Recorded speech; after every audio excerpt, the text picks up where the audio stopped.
YouTube'da 4000 soat tomosha vaqtiga erishish juda ham oson va bugungi videoda men bunga erishish uchun siz bilishingiz kerak bo'lgan 4 ta usulni o'rgataman. Siz yangi YouTuber bo'lsangiz, bu usullarni qo'llab ko'rib, bir oy ichida 4000 soat tomosha vaqtiga erishishingiz va monetizatsiya yoqishingiz mumkin bo'ladi. Agarda tayyor bo'lsangiz, videoni boshladik. Birinchi usul end screendan foydalanish. Bu juda ham oddiy usul. Siz bor yo'q bitta funksiyani yoqib qo'ysangiz, bas. Ajablanarlisi shundaki, ko'plab yangi YouTuberlar hali ham bu usulni sinab ko'rishmayapti. Har gal video joylaganingizda, albatta boshqa videolaringizni yakuniy ekranda joylashtiring. Bu juda ham muhim. Chunki bu orqali obunachilaringiz ketma-ket videolaringizni tomosha qilishlariga erishasiz. Bu orqali tomoshabin bir videongizni ko'radi. Unga sizning videongiz yoqadi. Keyin esa ikkinchi videongizni ham u ko'radi. Hattoki uchinchisini ham ko'rishi mumkin. Bu esa tomosha vaqtini keskin oshiradi va algoritmga sizning kontentingiz odamlar tomonidan yoqimli qabul qilayotganini ko'rsatadi. Bu funksiya end screen deb nomlanadi. End screen funksiyasini yoqish uchun YouTube Studioga kirasiz va content bo'limidan videoni tanlab end screen tugmasini bosasiz. Men doim ikkita video ko'rsatadigan variantni tanlayman. Ulardan biri tomoshabin uchun eng mos deb tanlanadi. Bu degani har doim ularga sizning yangi videongiz yoki algoritmga ko'ra ular uchun eng mos keladigan video taklif etiladi. Bu esa tomoshabinni navbatdagi videongizga o'tishga undaydi. Yana qayta aytaman, bu usul nihoyatda oson, ammo hali ham ko'plab yangi YouTuberlar buni sinab ko'rishmayapti. Lekin ishonchim komilki, bu sizning tomosha vaqtingizni anchagina oshiradi. Ikkinchi usul kommentariyadan foydalanish. Tomoshabinlarni video davomida fikr qoldirishga undashingiz kerak. Albatta bu yerda siz ijodkor bo'lishingiz kerak bo'ladi. Chunki iltimos fikr qoldiring deyish yetarli emas. Bu yerda hammasi tabiiy ko'rinishi kerak. Men buni bir necha usulda amalga oshiraman. Masalan, o'zimning Vegeta kanalimda keyingi video kim haqida bo'lishini obunachilarimdan so'rayman va ular kommentariyada o'z fikrlarini qoldirishadi. Eng yaxshi yozilgan yoki eng ajralib turadigan kommentariyalarni pin qilib qo'yaman va bu usul ham foyda beradi. Men bu ikki usulni aniq bir maqsad bilan qilaman. Birinchidan, qancha ko'p kommentariya qoldirilsa, algoritmga videom reytingi shunchalik yuqori bo'ladi. Bu esa YouTube videomni yana ham ko'proq odamlarga rekomendatsiya qiladi degani. Ikkinchidan, men barcha obunachilarimning kommentariyalariga iloji boricha javob qaytarishga harakat qilaman va like bosib chiqaman. Bu holatda esa ularga bildirishnoma, ya'ni xabar boradi va ular yana mening videomga qaytib kelishlariga bu sababchi bo'ladi. Shu orqali ko'rish vaqti yanada oshadi. Albatta bu uzoq vaqt emas, lekin bu yerda har bir soniya muhim hisoblanadi. Shuning uchun har doim obunachilaringizni kommentariya qoldirishga undang. Siz tadbirkor yoki o'z sohangizning mutaxassisi bo'lsangiz, lekin YouTube kanalingizni rivojlantirishda qiynalayotgan bo'lsangiz, biz sizga yordam berishga tayyormiz.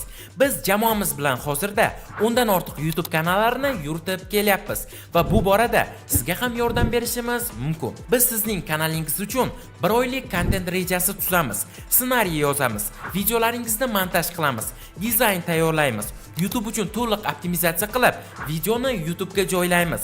Siz faqat videoga tushib bersangiz bas, qolganini o'zimiz bajaramiz. Agar bizning prodyuserlik xizmatimizga qiziqqan bo'lsangiz, video ostidagi saytga o'tib, anketani to'ldiring. Uchinchi usul timecode funksiyasi. Agar siz bu nima ekanligini bilmasangiz, timecode bu videoni bir nechta bo'limlarga ajratadigan kichik yozuvlar hisoblanadi va ular tomoshabinga qayerda nima borligini ko'rsatadi. Ba'zi YouTuberlar timecodelarni yaxshi ko'radi, boshqalari esa yoqtirmaydi. Men shaxsan timecodelarni juda ham foydali deb bilaman va buning ham o'ziga yarasha sabablari mavjud.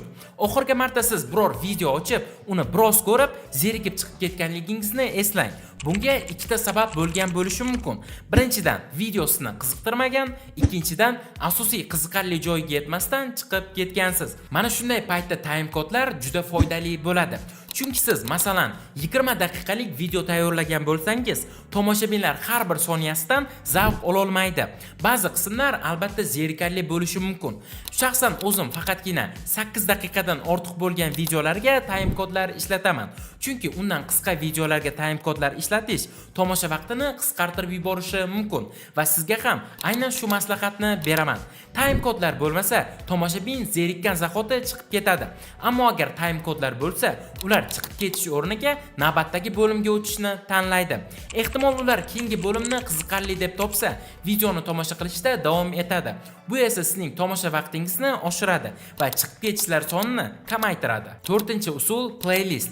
Har bir tomoshabin sizning videongizni ko'rayotganda ekranning o'ng tomonida har xil videolar rekomendatsiya qilinadi.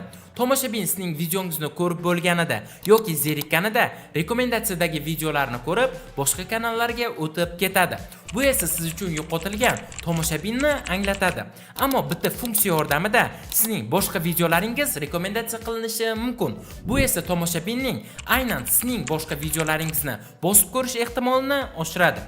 Buning oddiy yo'li video playlist yaratish va videolaringizni u yerga qo'shishdir. YouTube Studio orqali bu juda ham oson amalga oshiriladi. Biroq e'tiborli jihati shundaki, agar kimdir sizning videongizni YouTube bosh sahifasidan ko'rsa yoki rekomendatsiyadan ko'radigan bo'lsa, bu playlist avtomatik u odamga ko'rinmaydi. Ammo bir ajoyib usul bor. Buni life hack desa ham bo'ladi. Siz videongiz opisaniyasiga playlistning ssilkasini qo'shib qo'yasiz. Shunda tomoshabin ssilkani ustiga bosganida video bilan birga playlist ham ochiladi.